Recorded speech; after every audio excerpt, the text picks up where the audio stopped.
कहाँ हाथ लगा रहा? हाँ, लड़की देखने की बदतमीजी। राह चलते लड़कियों के साथ बदतमीजी करने वालों के कोई मुंह नहीं लगना चाहता, और यही वजह है कि ऐसे मंचलों की ये जुर्रत हर छोटे बड़े शहर में आम होती जा रही है।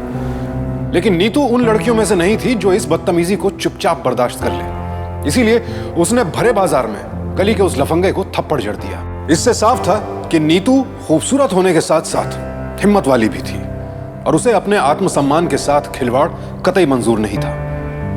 लेकिन जब उसी नीतू का हाथ बाजार में एक शख्स ने पकड़ लिया तो उसने कुछ नहीं कहा। उस शख्स की इस हरकत का उसने विरोध तक नहीं किया। आखिर क्यों? उस शख्स की मनमानी को क्यों शह दी नीतू ने? कौन था वो शख्स?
हेलो।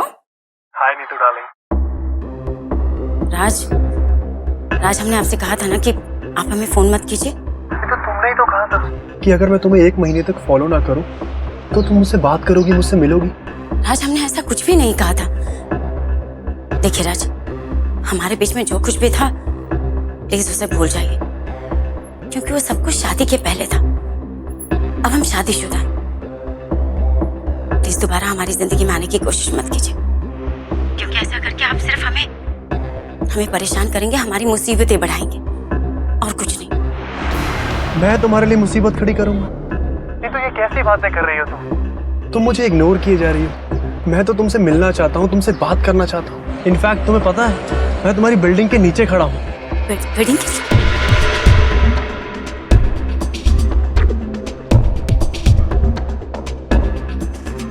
शादी के बाद तुम मुझे भूल गई, हमारे रिश्ते को भी भूल गई। अच्छा एक बात बताओ, शादी के बाद तुम अपनी मैनर्स भी भूल गई हो क्या?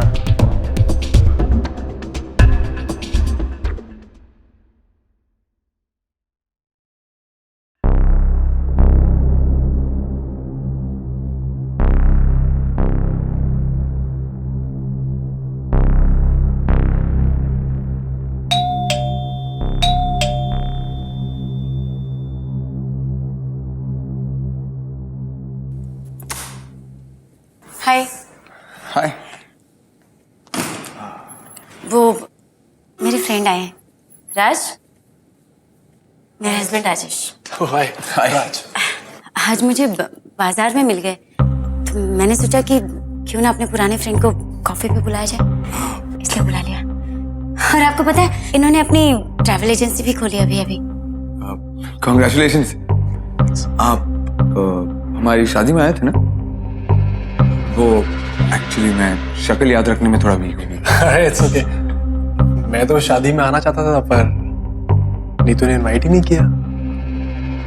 राज, कैसी बात कर रहे हो? कॉलेज खत्म होने के बाद मुझे कहाँ याद था कि फ्रेंड्स कहाँ रहने चले गए। आप फ्रेश हो जाइए ना। ठीक है, मैं फ्रेश होके आता हूँ, इन्हें जाने मत देना। मैं तो काफी देर से कह रही थी कि आज डिनर करके जाइएगा, पर इन्हें आज जाने की जल्दी है। जैसा तुम ठीक समझो।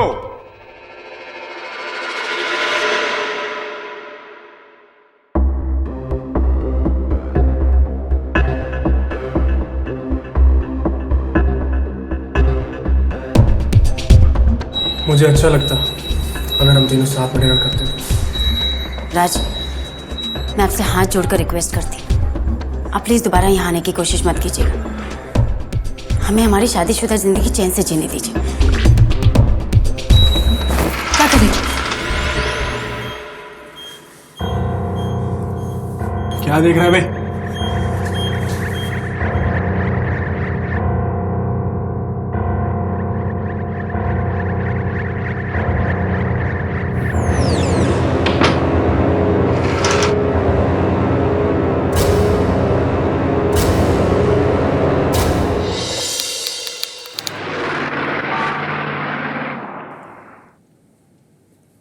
ये लीजिए आपकी bag.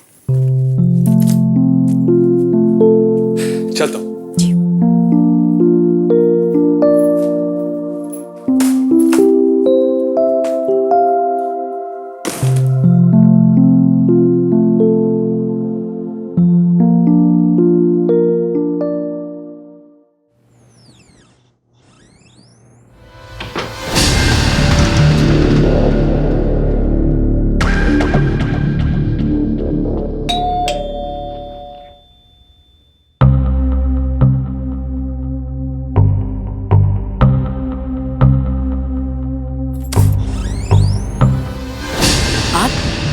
Hi, darling.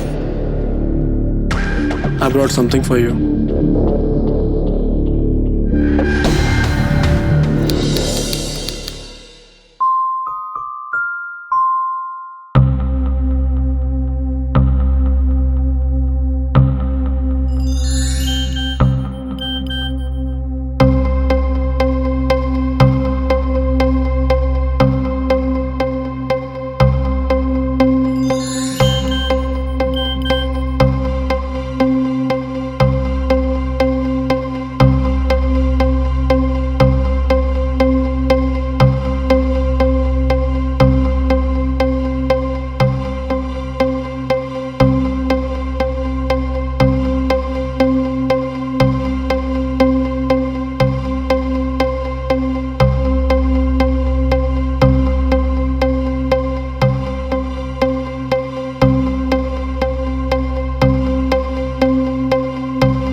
Take this. Happy anniversary. तुम्हें याद है आज से ठीक 4 साल पहले हमने इसी दिन कमिटमेंट लिया था कि आपने पति की सेवा करते हुए सब कुछ भूल चुकी हो, लेकिन मैं कुछ नहीं भूला। है ना? I love you Neetu darling. क्या तुम हमारे बिताए हुए पल भूल चुकी हो? राज, आई एम मैरिड। आप ये क्यों भूल जाते हैं? और यही वजह है कि मैं आपसे दूरी बनाए रखना चाहती हूँ। नीतू, ये सब गलत है। हम शादी कर सकते थे, लेकिन तुम अपने पेरेंट्स के सामने हिम्मत हार गई।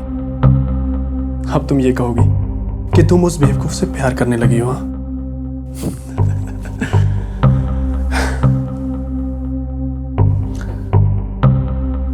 नीतू,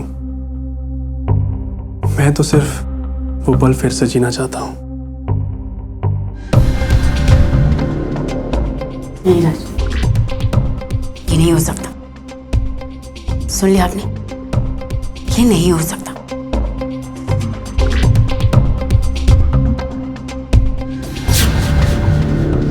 नीतू, मैं तुम्हें तुम्हारी शादी खत्म करने के लिए नहीं कह रहा हूं। मैं तो सिर्फ इतना चाहता हूं कि जैसे तुम मुझसे पहले प्यार करती थी अब भी वैसे ही करो।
राज और नीतू के बीच किस तरह का संबंध आकार ले रहा था ये? आखिर क्यों वो ना चाहते हुए भी राज के हर हुक्म की तामीर करने में लगी थी? उसने अपने पति को अंधेरे में क्यों रखा हुआ था और राज से इस तरीके से क्यों मिल रही थी? क्या राज नीतू को मिलने के लिए मजबूर कर रहा था? अगर हां, तो ऐसी कौन सी मजबूरी थी जो नीतू अपने आत्मसम्मान के साथ समझौता कर रही थी? आखिर राज नीतू से जुड़े ऐसे कौन से राज का राजदार था?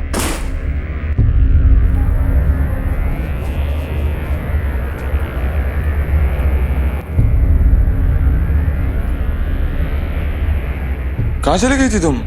मैं कब से डोरबेल बजा रहा था। हाँ, वो मैं मार्केट गई थी कुछ सामान लाने। आपके पास दूसरी चाबी तो है ना? हाँ, दूसरी चाबी थी, पर ऐसा कभी हुआ नहीं तो हम ना कराते। ठीक।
कौन हो तुम?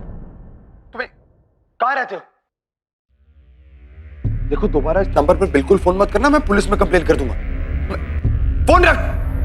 क्या हुआ जी? आप किस पे इतना गुस्सा कर रहे थे? तुम्हारा फोन उठा तो क्या पाया यार? कोई बदतमीज इंसान बदतमीजी से बातें कर रहा था यार, अश्लील बातें कर रहा था तुम्हारे बारे में। लोगों का सिर्फ एक ही उपाय है, पुलिस। चलो। पुलिस? छोड़िए ना, पुलिस स्टेशन जाकर क्या होगा? वैसे भी हम औरतों के हिस्से में ये सब तो सहना ही पड़ता है। देखिए, पुलिस स्टेशन जाकर हमारी बदनामी होगी, जाने दीजिए। क्या बातें कर रही हो तुम? आज फोन पर गंदी गंदी बातें कर रहा है, कल रास्ते पे छेड़ेगा, परसों अगर घर में आ गया तो क्या करेंगे? हाँ, तब नहीं होगी बदनामी। इन लोगों को जितना इग्नोर करो ना, उतना बुरा है। चलो पुलिस के पास चलते हैं। सर, ये नंबर से कॉल आया था। फोन आपका है सर? नहीं, मेरी वाइफ का है। मैडम, नंबर पहचानती हैं आप? इस नंबर से पहले कभी कॉल जाते थे आपको? जी। तुम जानती हो ये किसका नंबर है? कौन? राज वाला फ्रेंड तुम्हारा, वो तुम्हें कॉल कर करके इतनी गंदी गंदी बातें कर रहा था। सर जी, ये सब बातें जानने के बाद भी आप चाहेंगे कि मैं कंप्लेंट दर्ज करूं?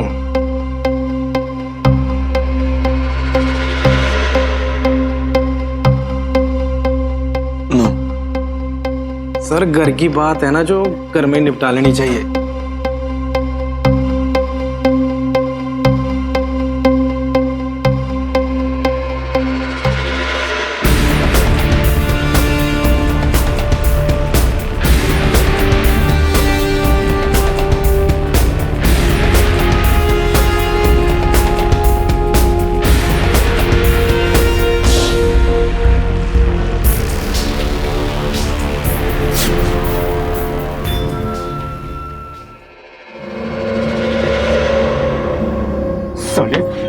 औरतों को गंदी नजर से देखता है, इसलिए तुझे काम पे रखा है यहाँ पे। जाने दीजिए। तुम बीच में मत आओ।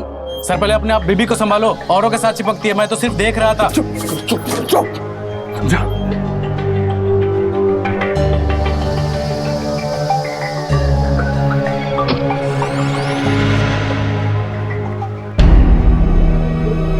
क्या हुआ नीतू? कुछ हुआ क्या? क्या हुआ? कुछ नहीं।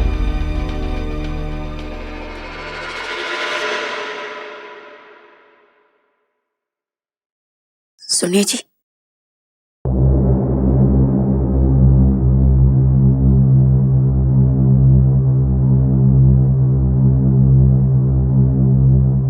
हम जानते हैं कि हमसे बहुत बड़ी गलती हो गई। हम खुद भी ऐसा नहीं चाहते थे, पर आप ही बताइए ना क्या करते। हम मजबूर थे। चलता हूं। जी।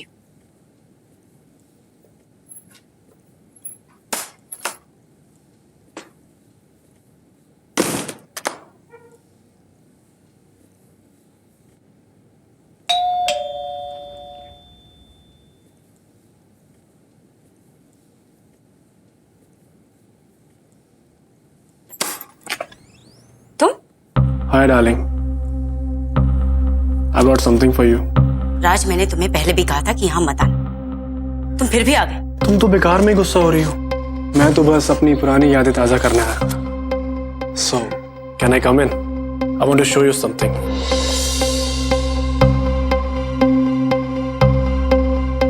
मुझे काफी सारी चीजें तुम्हें दिखानी है। ये देखो, ये जब हम पहली बार मिले थे, और ये वाली तुमने पहली बार मेरे घर में मेरे साथ रात गुजारी थी। कितनी हॉट लग रही थी तुम। और जब हम कॉलेज से बंक मार के मेरे फ्रेंड के घर पे गए थे, याद है तुम्हें? और तुम्हें हमारा वीडियो तो याद ही होगा ना। ये देखो, मैं लाया हूं तुम्हारे लिए। अरे अरे, रोने क्यों लगी? तुम मेरे साथ ऐसा नहीं कर सकते राज, नहीं कर सकते तुम मेरे साथ ऐसा। प्लीज मेरे साथ ऐसा मत करो, प्लीज मेरे साथ। हम जानते हैं हमसे बहुत बड़ी गलती हो गई, ऐसी गलती जिसे माफ नहीं किया जा सकता। हमारा विश्वास कीजिए, हम वाकई में मजबूर थे।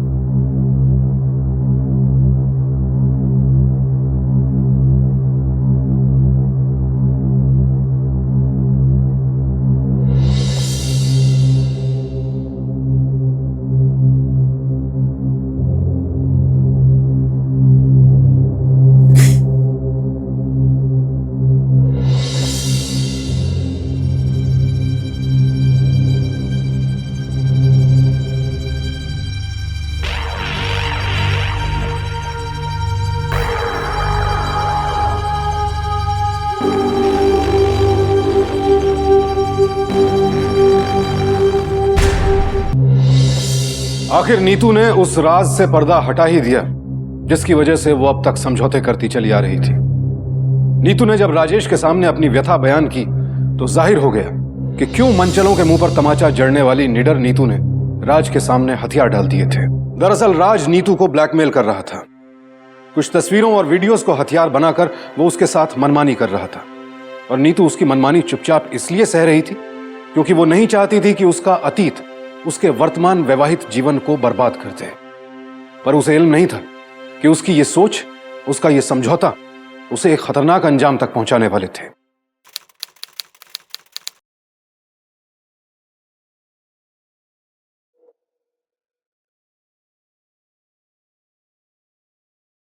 कहाँ मिलेगा वो? कौन? वो राज।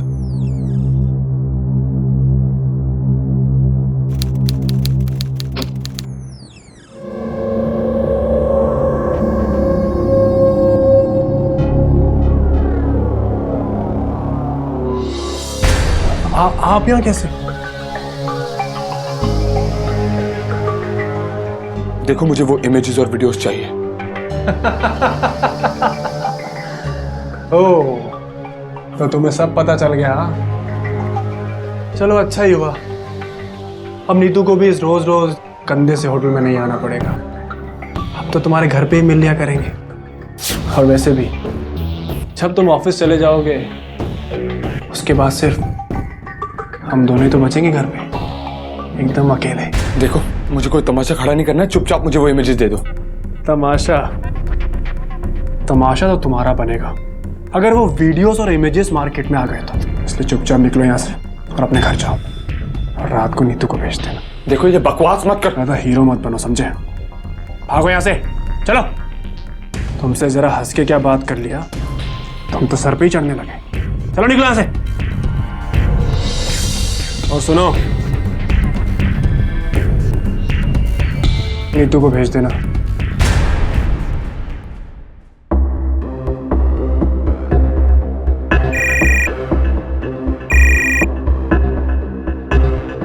हेलो। हाय नीतू डार्लिंग। तो तुमने अपने पति को सब बता दिया? आया था हीरो बन के, फट गई साले की मेरे सामने, गया यहाँ से मुंह बना के। तुम्हें जितनी मनमानी करनी थी तुमने कर ली, लेकिन अब नहीं। अब बहुत हो चुका राज। अब नहीं आएंगे, हम तुमसे कभी नहीं मिलेंगे, सुना तुम? सोचो, आज तुम्हारे पति को पता चला है, कल सारी दुनिया को पता चल सकता है। इसलिए समझदार बनो, हर टाइम पे आ जाना, नहीं तो।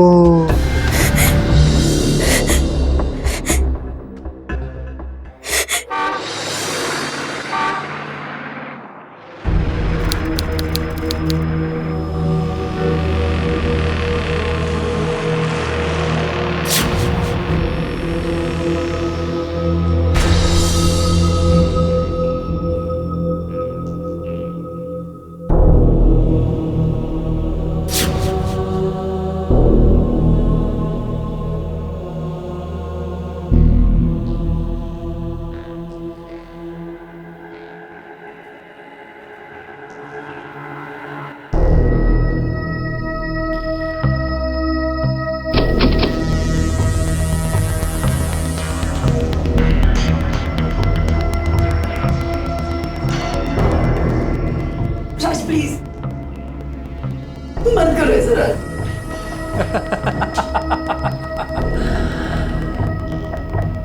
मत करो ऐसा राज। राज please.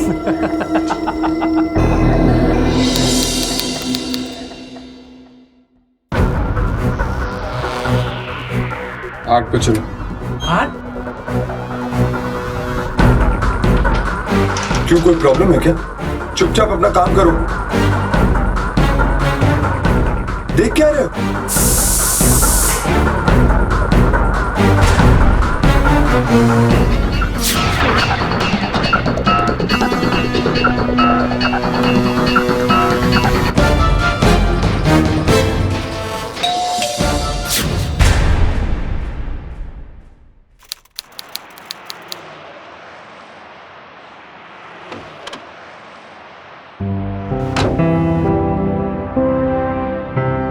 Thank you so much Rajesh, तुम नहीं होता तो मैं टाइम पे अपनी बेटी को हॉस्पिटल नहीं ले जा पाता।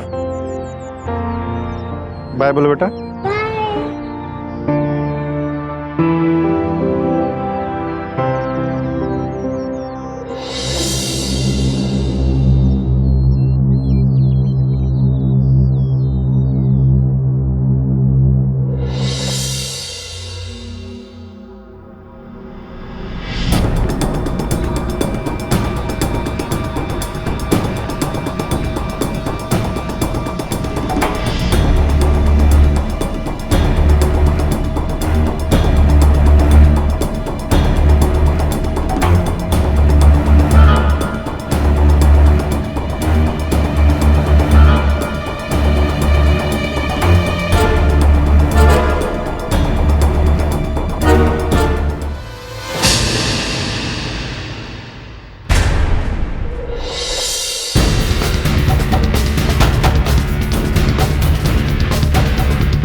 आप ही राजेश शर्मा हो। आपको हमारे साथ पुलिस चौकी चलनी पड़ेगी। सबसे पहले शक हस्बैंड पे ही जाता है, बीवी के मर्डर का। मैं समझता हूँ। मर्डर के दिन कहाँ थे आप शर्मा जी? बताने का कष्ट करेंगे। मैं अपने दोस्त के साथ था, उसकी बेटी की तबीयत खराब थी तो हॉस्पिटल जाना था। वो मेरे ही बिल्डिंग में 8th फ्लोर पे रहता है। अगर आपको मेरी बात में विश्वास नहीं है तो आप मेरे दोस्त से डॉक्टर से भी पूछ सकते हैं। मतलब आपने अपनी बीवी को नहीं मारा? नो। आपके और आपके बीवी के बीच में ताल्लुकात कैसे थे? मतलब बनते थे तुम दोनों के बीच? मेरी पत्नी काफी समझदार थी और हमारी 6 महीने की शादी में हमारे बीच में कोई झगड़ा नहीं हुआ। आपको किसी पे शक है? मतलब आपसे या आपकी बीवी से कोई दुश्मनी रखता हो? नहीं। आप पिछले हफ्ते अपनी बीवी के साथ रिपोर्ट लिखाने आए थे और जिस आदमी के बारे में रिपोर्ट थी वो आपकी बीवी की पहचान वाला निकला, तो आपने रिपोर्ट वापस ले ली। फिर उसके बाद क्या हुआ? कुछ नहीं, उसने कॉल करना बंद कर दिया। आपको उस आदमी जो शक है? नहीं। अगर खून पति ने नहीं किया तो फिर किसने किया है? यही तो पता लगाना है। फॉर्मेलिटी कंप्लीट करके से जाने दो। ठीक है। नीतू की हत्या किसने की और हत्यारे की मंशा क्या थी? हालात को देखें तो हत्या का सबसे पहला शक राज की ओर जाता था, लेकिन राजेश ने तो राज का नाम तक नहीं लिया पुलिस के सामने। ऐसे में नीतू की हत्या की गुत्थी पुलिस के लिए उलझती जा रही थी कि आखिर बिना उद्देश्य के किसी ने नीतू की हत्या क्यों की। मैंने ही कहा था राजेश को कि मुझे हॉस्पिटल छोड़ दो जरा। डॉक्टर मुरानी से मिलने के बाद मैंने राजेश को बोला भी कि तुम जाओ, लेकिन वो गया नहीं। मैम भाई तू उनका कलीग है, जी। तो ये बता राजेश का पिछले दिनों बर्ताव कैसा था सबके साथ? एक्चुअली कुछ दिनों से ऑफिस में बहुत डिस्टर्ब सा चल रहा था, टेंस रहता था, किसी से अच्छे से बात नहीं करता था। एंड कई बार मैंने जानने की कोशिश भी की मैम कि आखिर क्या चल रहा है उसके साथ, बट कभी उसने मुंह नहीं खोला, कुछ बताया नहीं मैम। ठीक है। हाँ मैम, उस दिन कुछ हुआ तो था। राजेश बहुत गुस्से में कीकू को मार रहा था। मेरे कुछ पूछने पे भी उसने मुझे कोई जवाब ही नहीं दिया और नीतू पे बेचारी एक कोने में खड़े होकर रोए जा रही थी। मर्डर के वक्त राजेश घर पर नहीं था, मगर शक की सुई उसी पर है। मैडम मुझे तो ऐसा लग रहा है कि किसी को सुपारी दी होगी। हम लोगों को और सबूतों पर काम करना पड़ेगा। साहब मुझे लगता है कि जब राजेश साहब ऑफिस चले जाते थे तो एक आदमी आता था मैडम से मिलने के लिए। मुझे लगता है मैडम का चक्कर जोड़ था उससे कुछ। जिस वक्त खून हुआ मैडम उस वक्त हम यहाँ पे नहीं थे। वो क्या हुआ कि एक आदमी आया और पुराना सा टीवी लेके मुझे बोला विंग 3 में जाके दे आ, और हमें 200 रुपया भी दिया था मैडम, जो हम चले गए देने वहाँ। साले तो वॉचमैन इस विंग का है कि पड़ोस के विंग का? और साहब मैं समझा कि थोड़ा देर में क्या हो जाएगा तो हम चले गए, और विंग 3 में तो कोई था भी नहीं साहब वहाँ पे, तो हम टीवी वापस ले आए। हमें इस टीवी वाले आदमी के बारे में पता लगाना होगा। हो सकता है ये चोरी की साजिश हो। तुम उस आदमी को पहचान सकते हो? कुछ अजीब सा दिख रहा था साहब, वो एक टांग से लंगड़ा के चल रहा था वो।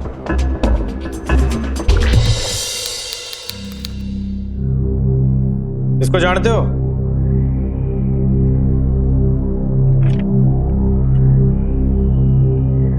ये कौन है सर? हमें पता चला है तुम्हारी बीवी का अफेयर चल रहा था। इसके साथ? इसके साथ नहीं तो फिर किसके साथ? आजकल कोई और था क्या? मैम कैसी बात कर रही हैं आप?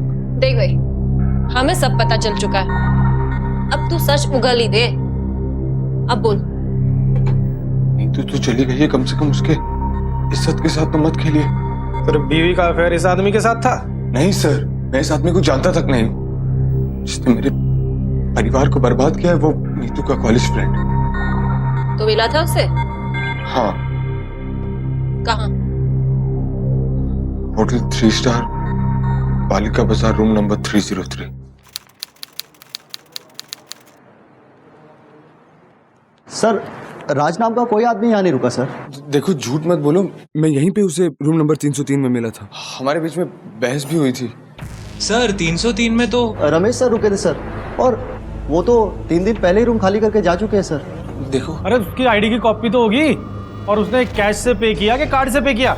आईडी की कॉपी तो नहीं है सर, उन्होंने 1 महीने के एडवांस पैसे दिए थे और पैसे भी ज़्यादा दिए थे सर। अरे तुम किसी को भी होटल में रख लेते हो बिना आईडी के। मैडम हमें एक बार नीतू के माँ बाप से मिल लेना चाहिए। मैम वो नीतू के पेरेंट्स उसके अंतिम संस्कार के लिए आए हैं, तो अगर उन्हें थोड़ी तकलीफ ना दे पाए। कोशिश करते हैं। देखिए, जिसके बारे में आप पूछ रहे हैं उसे हम जानते तक नहीं, और नीता बिटिया ने भी उसके बारे में कभी कुछ नहीं बताया। वैसे बाबूजी लखनऊ के कौन से कॉलेज में पढ़ती थी? राम बहादुर कॉलेज, वो जो कपूरथला में है। नीता की किसी करीबी सहेली का नाम बता सकते हैं जिससे हमें राज के बारे में कुछ पता चल सके? देखिए, इस बारे में हम आपकी कोई मदद नहीं कर सकते।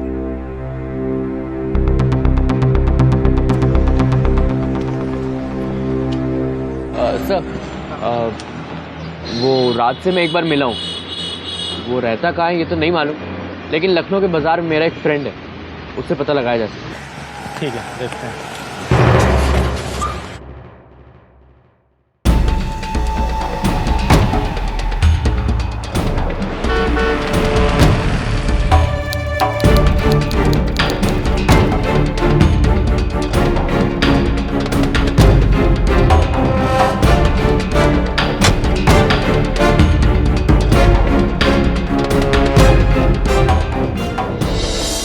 हाँ भाई राज, तुम ही हो?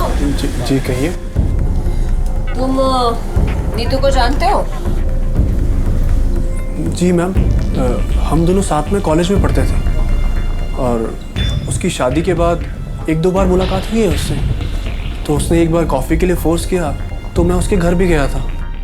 तो वहीं मेरी मुलाकात राजेश से हुई थी। ये तो सब जानते हैं। मैडम ये बहुत बड़ा झूठा इंसान है, निहायत ही बेशरम इंसान है। ये तुम क्या बोल रहे हो राजेश? मैं एक बार कॉफी पीने के लिए घर पे क्या आ गया, तुमने तो हमारे रिश्ते का गलत मतलब निकाल दिया। कितने बड़े झूठे इंसान हो तुम।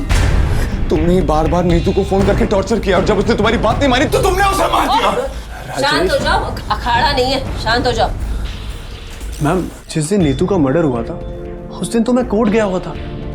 मेरी एक एजेंसी की बस का एक्सीडेंट हो गया था, तो मेरी तो कोर्ट में पेशी थी। ये देखिए पेपर्स।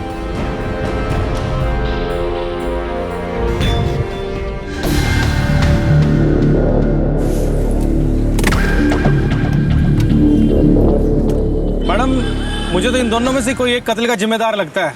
इन दोनों के पास अपने अपने रीजन से कत्ल करने के। इनमें से कोई एक सच बोल रहा है और दूसरा गुमराह कर रहा है। लगता तो ऐसा ही है। देखते हैं मैडम।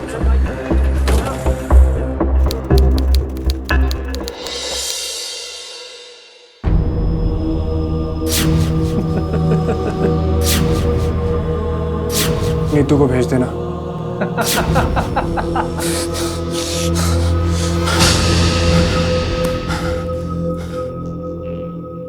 पहले अपने आप बेबी को संभालो, औरों के साथ चिपकती है, मैं तो सिर्फ देख रहा था। हमें पता चला है तुम्हारी बीवी का अफेयर चल रहा था। सबसे पहले शक हस्बैंड पे ही जाता है। इसको जानते हो?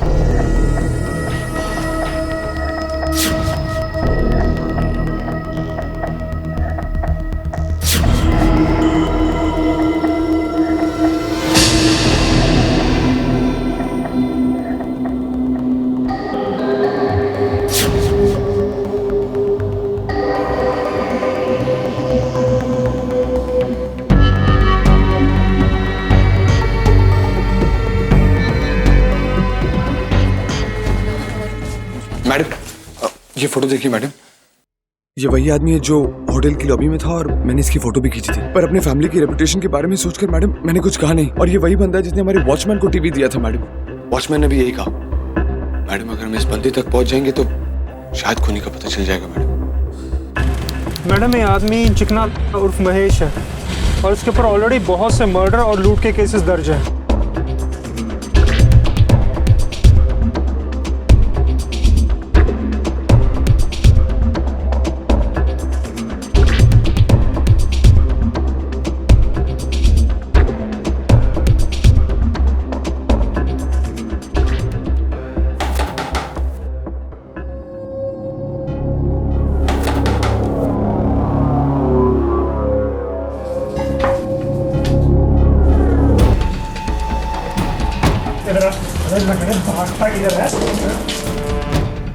साले भाग क्यों रहा था बे? क्यों मार रहे हो साहब? हमें पता लग चुका है कि तुमने नीता का खून किया था। अब ये बता कि करवाया किसने था? कमाल करते हो साहब, पूरे लखनऊ में खून कोई भी करे इल्जाम चिकना पे ही आएगा। बकवास बंद कर साले, जितना पूछ रहे उतना जवाब दे। अब बक दे। बोल अब बोल। अब बोल। घूरता ही जा रहा है, तो से ये कांड करवाया किसने है? प्लान राज का था और पैसे भी राज ने दिए थे। मैंने सिर्फ काम को अंजाम दिया था। अरे अरे ये कहाँ चले जा रहे हैं आप? ये कोई तरीका है किसी शरीफ आदमी से बात करने का? बेटा तेरी शराफत सब जानते हैं हम। चिकने ने हमें सब कुछ बता दिया है। चिकना? कौन चिकना? मैं किसी चिकना को नहीं जानता। ये क्या कर रहे हैं? मुंह खुलवाने के और भी तरीके आते हैं हमें। अब सच सच बता, क्यों मरवाया तुमने नीतू को? मैं उससे बहुत प्यार करता था, लेकिन उसने मुझे धोखा दिया। उसकी हिम्मत कैसे हुई मेरे खिलाफ पुलिस में जाने की? मैं ये जानता था कि वो राजेश के साथ बिल्कुल खुश नहीं है। वो शादीशुदा होने के बावजूद मुझसे प्यार करती है, लेकिन उसने मेरी बात नहीं समझी। तुम्हें अभी तक जितनी मनमानी करनी थी वो तुमने कर ली, लेकिन अब नहीं। हम तुमसे नहीं मिलेंगे, नहीं आएंगे। तुम क्या चाहते हो राज? हम मर जाए, बर्बाद हो जाए? तो ठीक है, हम मर जाएंगे। हम खुदकुशी कर लेंगे और देखना सारा इल्जाम लगेगा तुम्हारे सर। पिछले कुछ दिनों में तुमने मैं जितना तड़पाया ना राज, तुम भी उतना ही तड़पोगे, वो भी जेल में। सुना तुमने, तुम भी उतना ही तड़पोगे, वो भी जेल में। मैं जेल नहीं जाना चाहता था, इसलिए मैंने चिकना को बुलाया और उसे सारा प्लान समझाया और उसको मरवा दिया। हाँ, मैंने ही मरवाया नीतू को, मैंने ही मरवाया।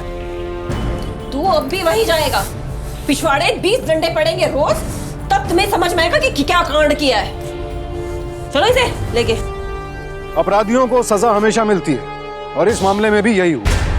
चिकना उर्फ महेश को नीतू की हत्या के जुर्म में आईपीसी की धारा 302, 34 और 149 के तहत आजीवन कारावास की सजा सुनाई गई। साथ ही साथ राज को भी नीतू की हत्या की साजिश करने के आरोप में आजीवन कारावास की सजा सुनाई गई। मैडम, ये एनवेलप हमें राज के दफ्तर से मिला था। इसमें इनकी बीवी की तस्वीरें और सीडी है।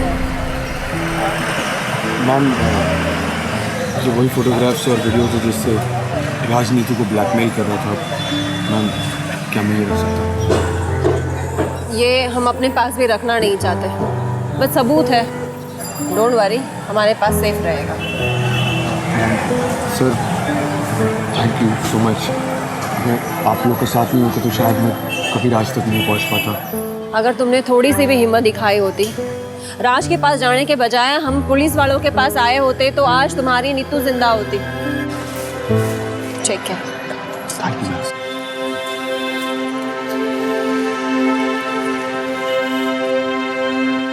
किसी की मजबूरी का फायदा उठाना, प्यार की झूठी कस्में, वायदे याद दिलाना, तड़पाना, अपने गंदे इरादों को पूरा करना, आखिर इस सब का सिला क्या हुआ? राजेश और नीतू के सुखी विवाहित जीवन को राज की गंदी नियत की नजर लग गई और मासूम नीतू की जान चली गई।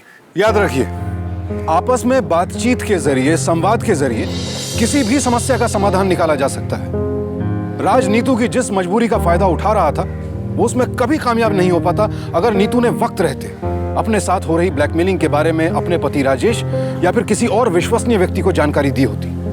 लेकिन उसने ऐसा नहीं किया और नतीजा आपके सामने है। ये बात गांठ बांध ले, गलत समझौते से समस्या बढ़ती है, समाधान नहीं निकलता। इसलिए ऐसी किसी भी मजबूरी के आगे घुटने मत टेकिए, उसका डटकर मुकाबला कीजिए। सावधान रहिए, सतर्क रहिए, सुरक्षित रहिए। कल फिर मुलाकात होगी एक और ऐसी सत्य घटना के साथ। देखते रहें सावधान इंडिया, इंडिया फाइट्स बैक।